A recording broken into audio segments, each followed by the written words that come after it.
The wind, a biting whisper through the pine forests of Thrace, carried the scent of wood smoke and a faint metallic tang that Spartacus knew all too well. It was the smell of Roman steel, a scent that had, in recent moons, become inextricably linked with the death of his people and the shattering of his world. He stood on the craggy outcrop, his gaze sweeping over the valley that had once been his, not his alone, but the land of his ancestors, the fertile plains where his tribe, the Maedi, had hunted, tilled, and thrived for generations. Now a pall of smoke hung over what remained of their village, a grim testament to the relentless march of Roman ambition. Spartacus, a man forged in the crucible of Thracian warrior traditions, had led his kinsmen with a ferocity born of desperation.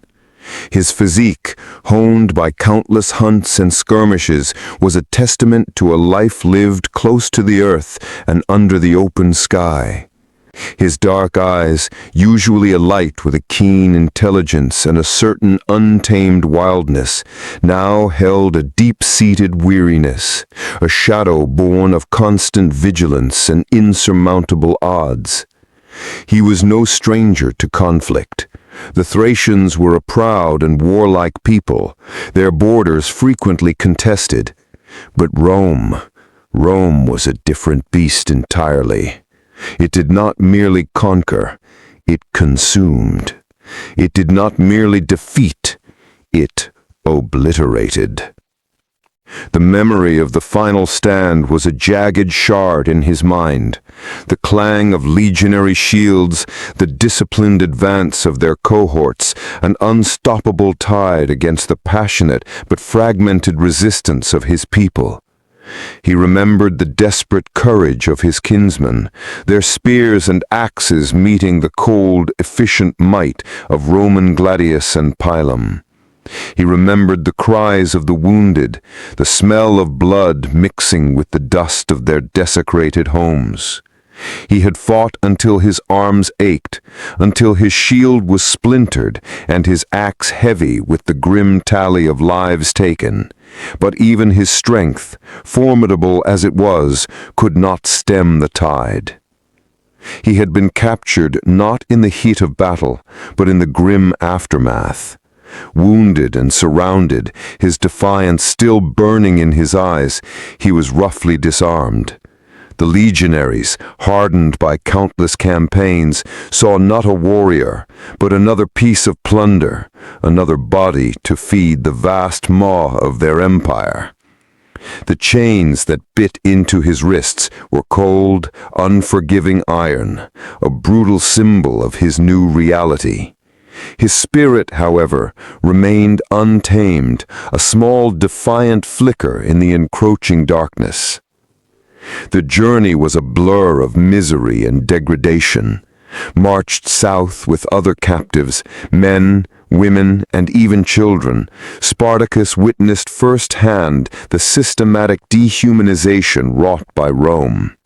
They were packed into stifling, disease-ridden transports, their dignity stripped away with each passing mile.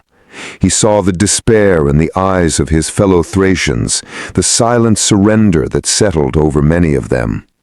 But within him a different emotion festered, a cold, hard anger, a burning resentment against the perpetrators of this injustice. He watched the Roman guards, their faces impassive, their commands sharp and unforgiving. He studied their movements, their methods, filing away every detail for a purpose he couldn't yet articulate, but that instinctively propelled him forward. They disembarked at a bustling port, a bewildering tapestry of sights and sounds alien to his mountain-trained senses. The sheer scale of Roman enterprise was overwhelming. Vast ships, towering buildings, legions of people moving with purpose.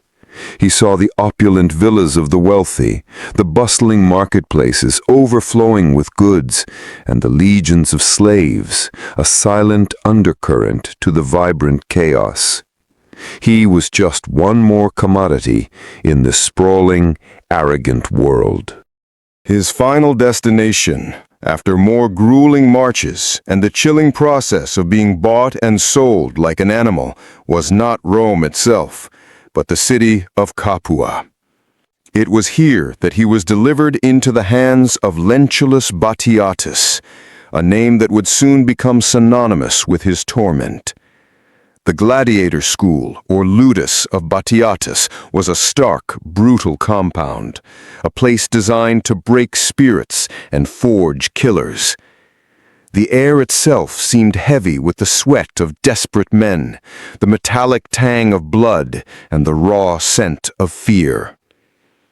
He looked around at the faces of the other men, some hardened veterans of the arena, others newly arrived, their eyes still holding the terror of their capture.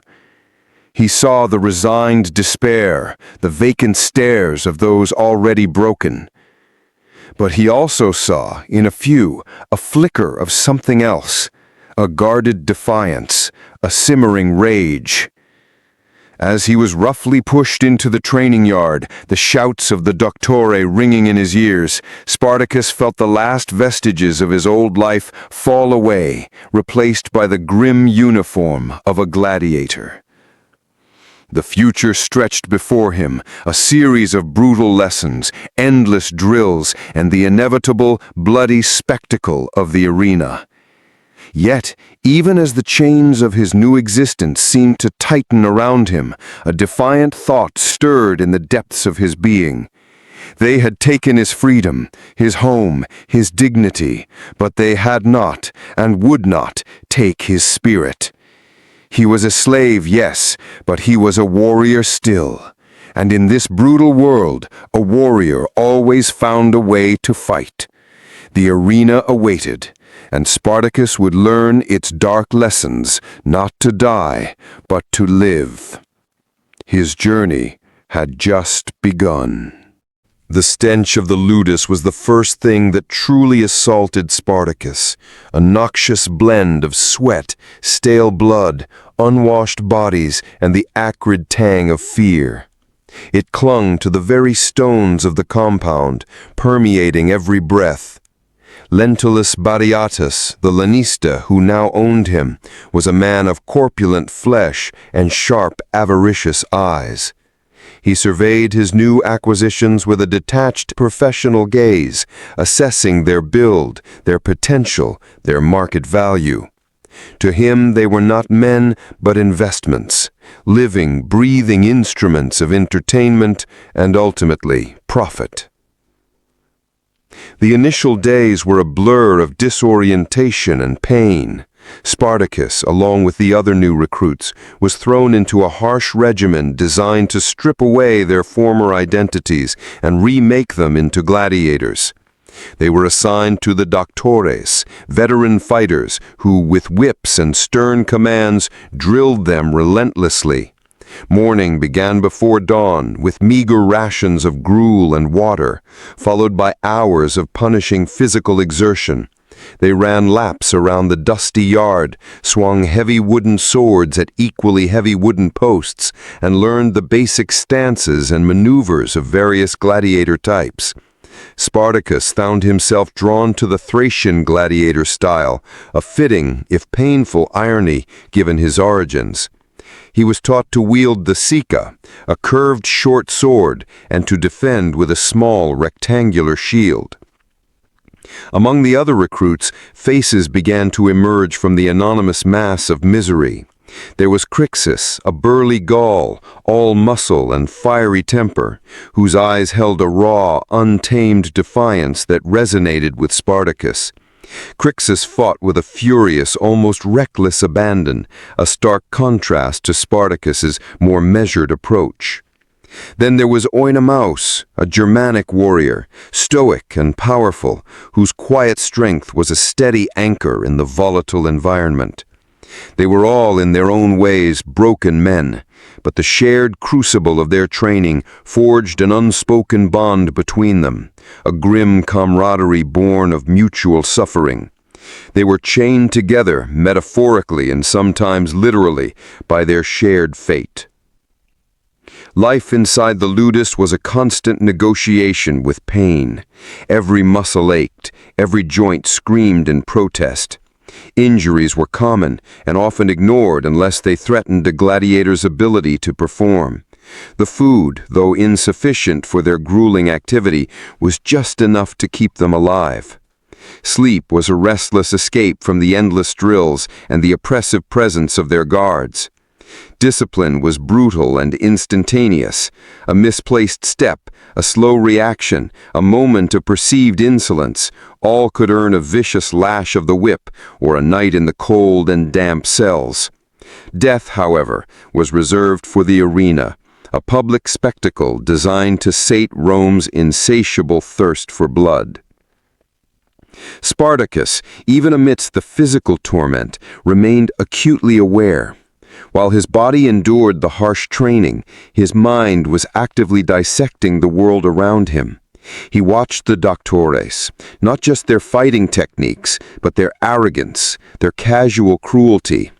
He listened to the gossip among the guards, piecing together fragments of information about Roman society, its laws, its military structure, its vulnerabilities. He noticed the dependence of the lanista on their skill, the inherent contradiction of powerful, dangerous men being held captive by relatively few guards. He observed the casual dismissiveness with which the Romans treated their slaves, seeing them as less than human. This arrogance, he realized, was both their strength and their fatal flaw. They believed themselves invincible, their order unassailable. The seeds of discontent were already deeply sown within the ludus. Whispers of escape circulated like a fever, hushed and desperate. The older gladiators, those who had seen too many friends fall in the sand, too many promises broken, carried a palpable sense of resignation, but also a smoldering resentment. The constant threat of the arena, the knowledge that their lives were not their own, fueled a silent, simmering rage that permeated the very air. Spartacus felt it, recognized it as a mirror of his own fury. He saw the desperation in their eyes, the yearning for just one more taste of freedom. He began to speak to Crixus and Oenomaus in guarded tones, testing the waters, sensing their shared hunger for something more than a bloody death. The feeling of being trapped, of being reduced to property, gnawed at them all. The ludus was a pressure cooker, and the lid was about to blow. The question was not if they would try to break free, but when, and who would dare to strike the first blow.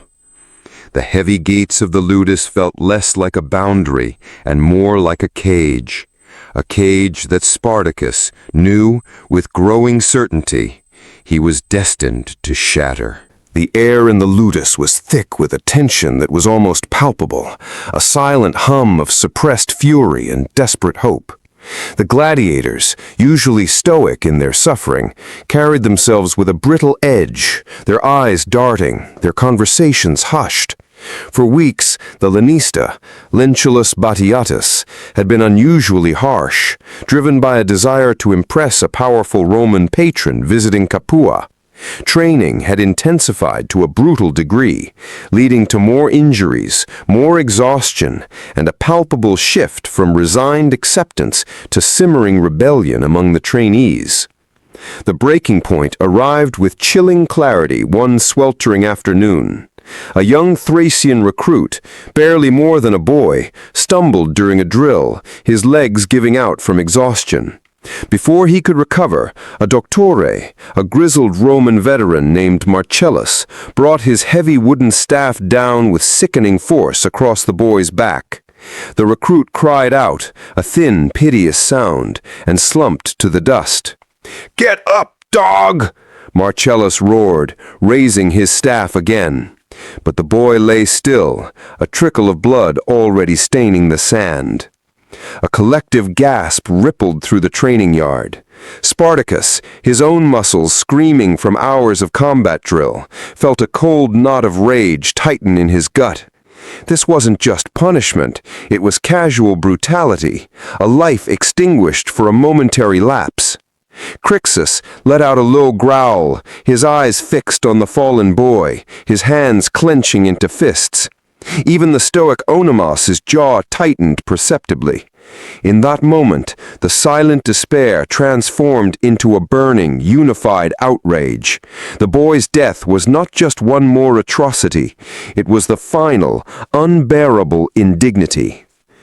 That night, huddled in the cramped, fetid sleeping quarters, whispers turned into hushed conversations. The guards, complacent in their perceived superiority, barely noticed the low murmuring that filled the room. Spartacus, his voice a low, urgent rasp, outlined a desperate plan. "We cannot wait for the arena to claim us," he hissed, his eyes glinting in the dim light. "We die here, or we die fighting for our lives." Crixus, his face a mask of fierce determination, nodded. Better to die with a weapon in hand than like a dog in the sand. Onomaus, ever pragmatic, questioned the logistics. "We have no true weapons. The gates are guarded. The walls are high." "We will make do," Spartacus replied, his voice laced with an iron resolve. "The kitchen. There are knives, spits, tools. They will serve." His plan was audacious, bordering on suicidal. The next day, during the midday meal, a small group of gladiators working in the kitchen, loyal to Spartacus, would seize whatever they could. This would be the signal. The air the next morning was charged, heavy with unspoken tension. Every gladiator moved with a heightened awareness, a subtle shift in their usual subservience. Batiatus, oblivious in his gluttony, oversaw the meal, his booming laugh echoing through the dining hall. As the first trays of meager food were brought out, a sudden commotion erupted from the kitchen area.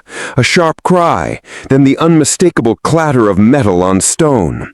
"Now!" Spartacus bellowed, seizing a heavy metal spit from a startled kitchen slave.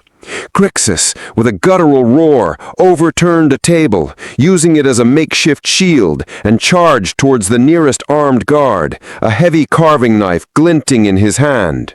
Onomaus, moving with a surprising swiftness for his size, disarmed another guard with a brutal, practiced blow, seizing the man's sword. Chaos erupted. The guards, caught completely by surprise, were overwhelmed by the sudden ferocious onslaught of men they had always viewed as docile property. The gladiators, fueled by years of suppressed rage and the desperation of their circumstances, fought with a primal ferocity. A small band, led by Spartacus, systematically secured the kitchen, gathering every knife, cleaver, and heavy utensil they could find. Others, under Crixus and Onomas, created a diversion, drawing the attention of the remaining guards. The sound of fighting quickly reached Batiatus, who stumbled out of the dining hall, his face a mixture of shock and outrage. "What is the meaning of this?" he shrieked, but his words were drowned out by the shouts of the gladiators and the clang of improvised weapons against Roman armor. The narrow corridors of the Ludus became a maelstrom of desperate combat. Gladiators, untrained in true warfare, but masters of individual combat, used their raw strength and arena-honed instincts. They fought not for entertainment, but for their very existence. Spartacus, wielding a stolen gladius, moved with deadly efficiency. His Thracian warrior's instincts reawakened. He was no longer a slave, he was a leader, his commands sharp and clear above the din. "To the gates! We seize their armor, their weapons!" They fought their way through a handful of remaining guards, their numbers dwindling but their determination hardening with each fallen foe. They kicked open the armory, a treasure trove of Roman swords, spears, and shields. Clad in ill-fitting but glorious Roman armor, they looked less like slaves and more like a nascent army. Bursting through the main gates, leaving behind the carnage of the Ludus, a ragged band of 78 gladiators emerged into the late afternoon sun of Capua. The sudden quiet of the street felt disorienting after the enclosed chaos. They were free for now, but exposed. Their initial destination was a strategic one, chosen not for comfort, but for defense. Spartacus pointed to the distant, imposing silhouette against the sky. "Vesuvius!" he declared, his voice ringing with a newfound authority. "There we will find refuge. There we will grow strong. And there Rome will truly learn to fear us." The rebellion had begun, a tiny spark that had just been fanned into a dangerous, unpredictable flame. The road ahead was uncertain, but for the first time in years, Spartacus tasted not just the dust of the road, but the intoxicating sweetness of precarious freedom. The ascent of Mount Vesuvius was a grueling testament to their desperate freedom. The 78 gladiators, now lightly armored and armed with a motley collection of Roman weapons and kitchen implements, scrambled up the rocky slopes, their lungs burning, their bodies aching. The initial exhilaration of escape quickly gave way to the harsh realities of their situation. They were fugitives, with no supplies, no allies, and an empire already stirring to crush them. But as they crested a rise and looked down upon the fertile plains of Campania, stretching towards the distant glittering sea, a new resolve hardened in their eyes. This desolate, familiar mountain, long dormant and seemingly forgotten, would be their sanctuary, their fortress, and their crucible. Their early days on Vesuvius were a constant struggle for survival. The steep volcanic slopes offered rugged terrain for defense, but little in the way of sustenance. Spartacus, ever the pragmatist, immediately established a strict hierarchy and discipline. He dispatched small, agile groups to forage in the surrounding forests, carefully avoiding established Roman roads and villages, bringing back what little food they could find: berries, edible roots, small game. Water was scarce, collected from meager springs and morning dew. Shelters were crude, built from branches and volcanic rock, offering scant protection from the elements. Yet amidst the hardship, a sense of purpose began to coalesce. These men, once slaves, were now fighting for themselves, for each other, and for the tantalizing promise of true liberty. Word of their daring escape and brutal success at Batiatus's Ludus spread like wildfire through the slave communities of Campania. It was a whisper carried on the wind, a spark of hope in the suffocating darkness of Roman oppression. Runaway slaves, desperate and emboldened, began to arrive at Vesuvius, drawn by the incredible tale of gladiators who had dared to strike back. Some were agricultural laborers, their hands calloused from the fields. Others were house slaves, their bodies bearing the marks of their master's cruelty. Each arrival swelled their ranks, bringing with them not just numbers, but diverse skills and an even deeper well of hatred for their Roman captors. Spartacus, with Crixus and Dinomaus at his side, welcomed them all, recognizing that their strength lay in unity. He spoke to them not as a master, but as a fellow sufferer, promising them freedom and vengeance. The growing strength of the rebellion did not go unnoticed in Rome. Initially dismissed as a minor gladiator uprising, a nuisance to be swiftly dealt with, the reports of their increasing numbers and the panic spreading through the region finally spurred the Senate to action. They dispatched a praetor, Gaius Claudius Glaber, at the head of a hastily assembled force of around 3,000 men. These were not seasoned legionaries, but mostly local militia and raw recruits, contemptuous of their slave opponents, confident that this rabble would scatter at the first sight of Roman arms. Glaber, arrogant and eager for an easy victory, marched his troops directly to the base of Mount Vesuvius, effectively trapping the gladiators. He established a fortified camp at the only known accessible path down the mountain, believing he had the rebels cornered. Spartacus, observing Glaber's dispositions from the volcanic heights, knew their situation was perilous. Outnumbered and outmatched in conventional warfare, a direct confrontation was suicide. But he also saw Glaber's overconfidence, his rigid adherence to conventional Roman tactics. The praetor had made a fatal assumption. that the gladiators were trapped. Spartacus, with his intimate knowledge of the mountain's treacherous terrain and his innate strategic brilliance, devised a plan that was audacious in its simplicity. The northern slope of Vesuvius was thought to be impassable, a sheer, unclimbable precipice, but Spartacus had noticed the wild grapevines that grew in abundance, strong and pliable. Under the cover of darkness, he ordered his men to cut and braid these vines into sturdy ropes. As dawn approached, while Glaber's men still slept in their camp, expecting their trapped prey to slowly starve, Spartacus initiated their escape. One by one, the gladiators, even the larger men like Crixus and Inomaus, began to rappel silently down the sheer cliff face, using the improvised vine ladders. It was a terrifying descent, risking life and limb with every handhold, but the alternative was certain death or recapture. When the last man was down, the slave army emerged from the misty dawn, not from the expected path, but from an entirely unforeseen direction, appearing as if from the very earth itself.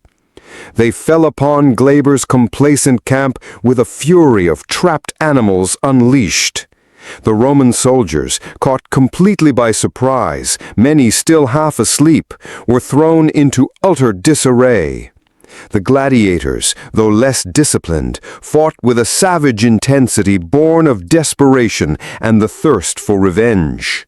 Swords flashed, spears pierced, and the guttural roars of the former slaves mingled with the cries of the dying Romans. Glaber's forces, unprepared for such an audacious attack, broke and fled in panic, their formation crumbling. The victory was absolute and devastating for Rome. Glaber escaped with his life, but his forces were annihilated, their camp plundered. Spartacus and his growing army now possessed not only Roman weapons and armor, but also a crucial psychological advantage. They had faced a Roman praetor and emerged victorious, proving that the unconquerable legions could be defeated.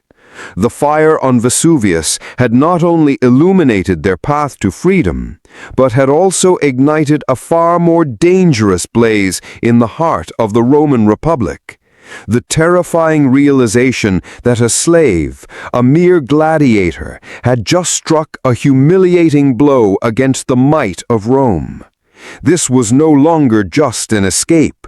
It was the birth of a true rebellion, and the legions would soon discover that their simple problem had become a nightmare. The aftermath of Vesuvius was a seismic shock. News of Glaber's utter humiliation reverberated across the Italian peninsula, sending ripples of fear through every villa and city. For the first time in memory, a Roman army had been decisively routed by a force of slaves.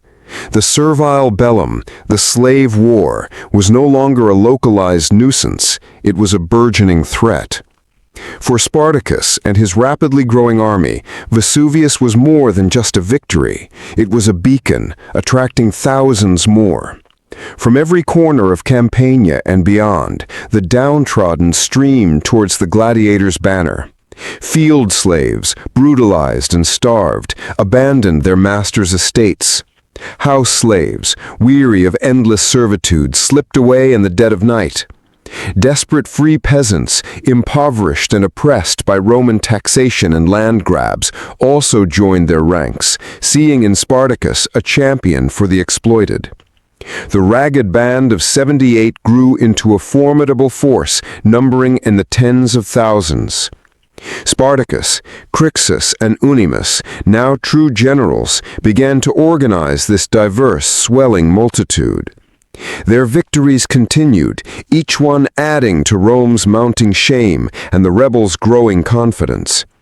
A praetor named Publius Varinius, dispatched with another hastily assembled army, met a similar fate to Glaber. Spartacus, employing cunning tactics that often leveraged the terrain and the element of surprise, repeatedly outmaneuvered the conventional Roman legions. He understood that his army, while powerful in numbers and desperate in spirit, could not stand toe-to-toe with a disciplined Roman legion in an open-field battle. Instead, he favored ambushes, hit-and-run tactics, and psychological warfare, allowing his men to plunder vital supplies and weapons from the defeated Roman camps. The slaves, once armed with kitchen knives, now wielded gleaming Roman gladii, their bodies protected by pilfered armor. They trained relentlessly, refining their combat skills, transforming from a desperate mob into a functional, if unconventional, fighting force. The very success, however, brought with it a profound dilemma, a strategic fork in the road that threatened to fracture the nascent rebellion. Spartacus's ultimate vision was clear: escape from Italy. He saw the long-term futility of trying to conquer Rome. His goal was to lead his people, not just the gladiators, but all who yearned for freedom, north, over the Alps, and back to their disparate homelands. He envisioned a future where Thracians returned to Thrace, Gauls to Gaul, Germans to Germania, free from Roman chains.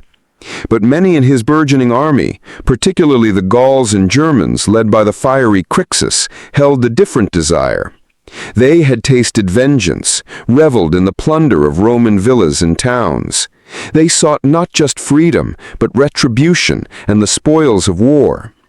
Italy to them was a rich land ripe for the taking, a place to exact payment for years of suffering.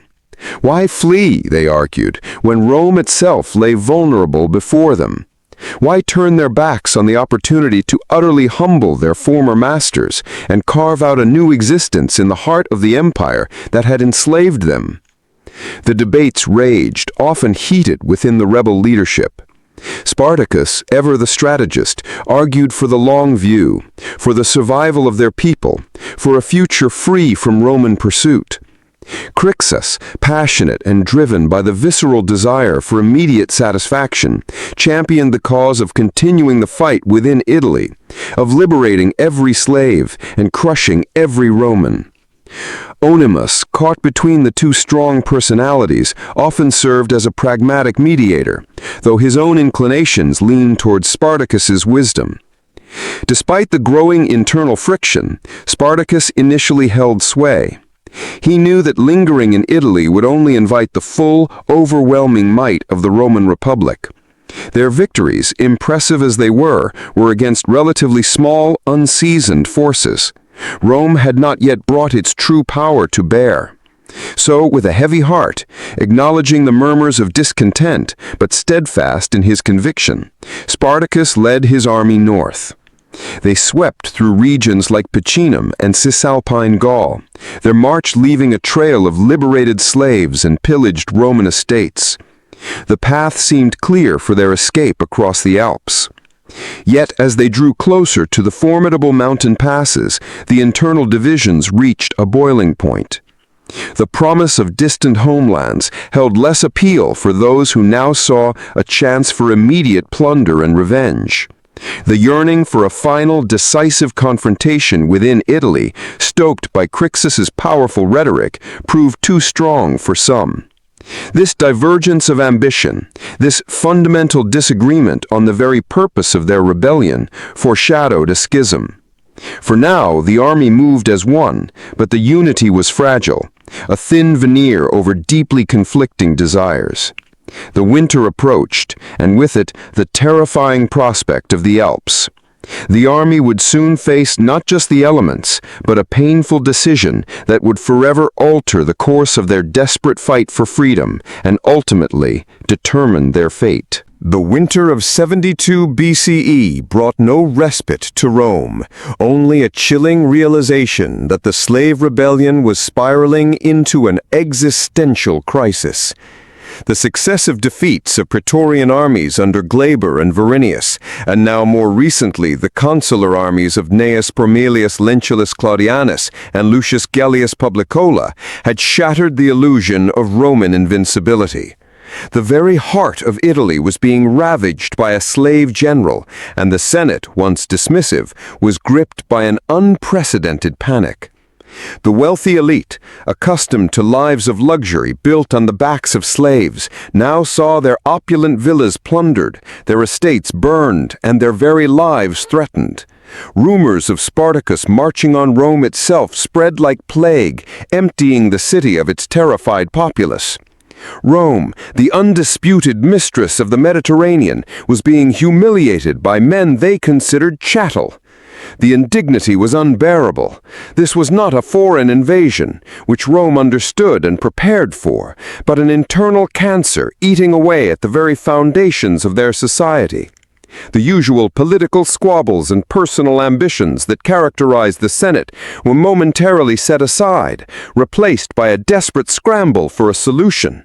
Consular armies, meant for foreign wars, had been decisively routed.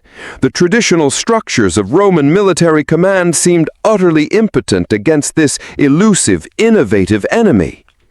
It was in this atmosphere of profound fear and desperation that the Senate turned to Marcus Licinius Crassus.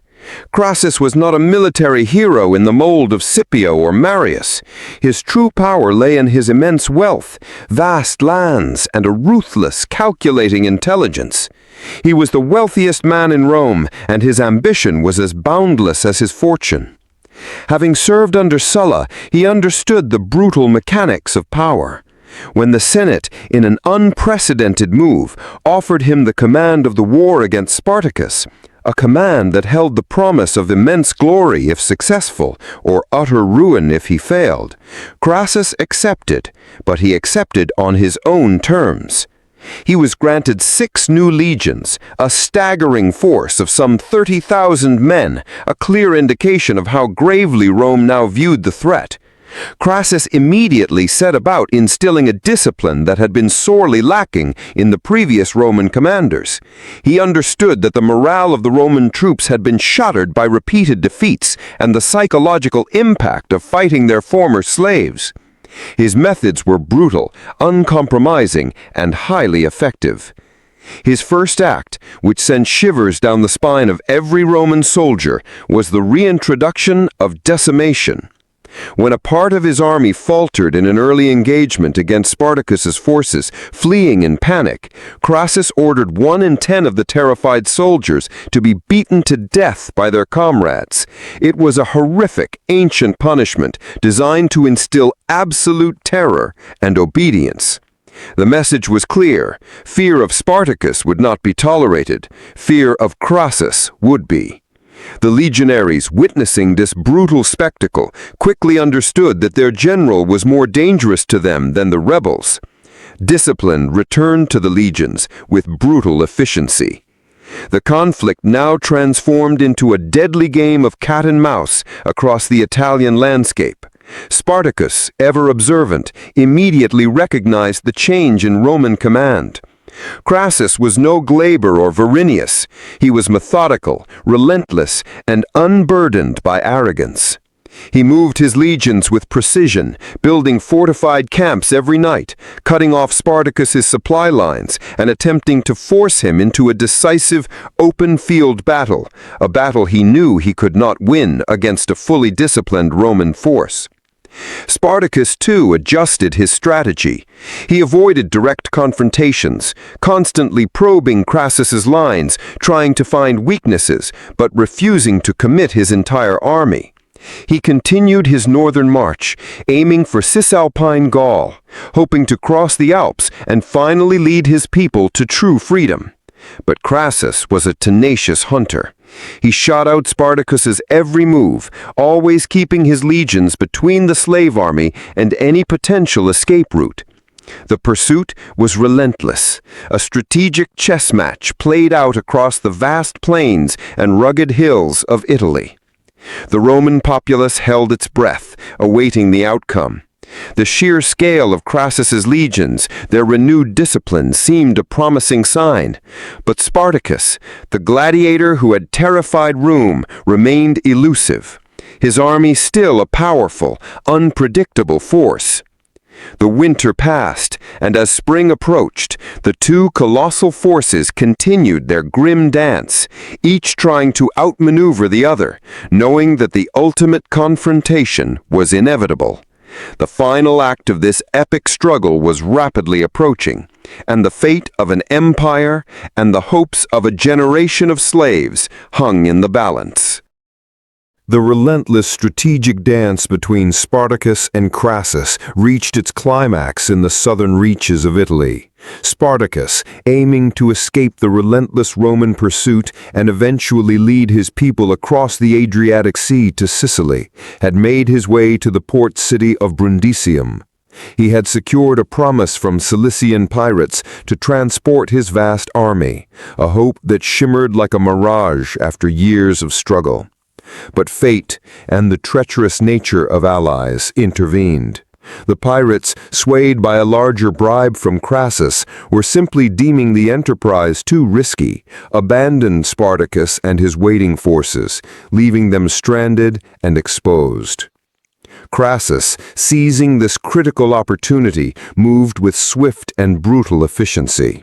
He ordered the construction of a massive circumvallation, a formidable wall and ditch stretching from the Tyrrhenian to the Ionian Sea, effectively trapping Spartacus's army in the narrow toe of Italy, in Bruttium. Thousands of Roman soldiers labored ceaselessly, building a barrier designed to starve out the rebels or force them into a desperate frontal assault. Spartacus's brilliance, however, shone even in this dire predicament. In a daring feat of engineering, he managed to breach Crassus's lines under the cover of a blizzard, using logs, earth, and even the bodies of fallen enemies to bridge the ditch. But the temporary reprieve was short-lived. Rome, eager to claim credit for the final victory, dispatched Pompey the Great, returning triumphantly from Spain, and Marcus Terentius Varro Lucullus from Macedon. Their approach meant Spartacus was now caught between three converging Roman armies. The ultimate confrontation was inevitable. Spartacus knew that his only chance was to defeat Crassus before the other legions arrived.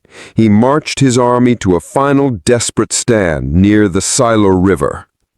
The morning of the final battle dawned with a heavy mist clinging to the fields, a shroud over the coming carnage. Spartacus, refusing to ride his horse, declared, "If I win this day, I shall have horses in plenty. If I lose, I shall have no need of one." He fought on foot among his men, a living embodiment of their struggle, a gladiator leading his fellow slaves to the bitter end. The clash of armies was deafening, a symphony of steel on steel, the roars of men and the cries of the dying. The Roman legions, disciplined and numerous, advanced with their characteristic relentless efficiency.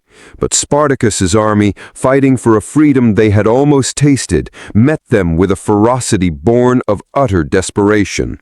They knew this was not just a battle for victory, but for their very souls. Spartacus, cutting a swathe through the Roman lines, aimed directly for Crassus, his singular desire to strike down the architect of their doom. He fought with the fury of a trapped lion, his gladius a blur of motion. He cut down 2 centurions with brutal efficiency, pressing ever onward, but the sheer weight of Roman numbers was overwhelming. He was wounded, perhaps by a javelin to the thigh, but still he pressed the attack, fighting until he was surrounded, overwhelmed, and finally brought down. His body was never recovered, lost amidst the countless dead, or perhaps intentionally hidden by his devoted followers. The absence of his corpse only fueled the legend that would grow around him. This ambiguity added to his mystique, transforming him from a man into an enduring symbol. The aftermath was horrific. Crassus, determined to send an unequivocal message to any future slave who dared to dream of rebellion, ordered the crucifixion of 6,000 surviving rebels. Their bodies were nailed to crosses and lined the Appian Way, stretching for miles from Capua to Rome, a gruesome testament to Roman power and a stark warning against defiance. It was a spectacle of unimaginable cruelty, designed to instill terror and crush hope. Yet despite the brutal suppression, despite the rivers of blood and the ultimate Roman victory, Spartacus had achieved something profound. He had terrified Rome, forcing the mighty republic to deploy its greatest generals and the vast majority of its military might. He had shown the enslaved that freedom, however fleeting, was a possibility. His rebellion, though ultimately crushed, resonated through history, echoing in the hearts of the oppressed for centuries to come. He was a gladiator who rose from chains to shake an empire, and though his name was meant to be forgotten in the annals of Roman triumph, it would forever stand as a testament to the indomitable spirit of those who dare to fight for their freedom against insurmountable odds. The slave who terrified Rome had died, but the legend of Spartacus, the champion of the oppressed, had truly begun.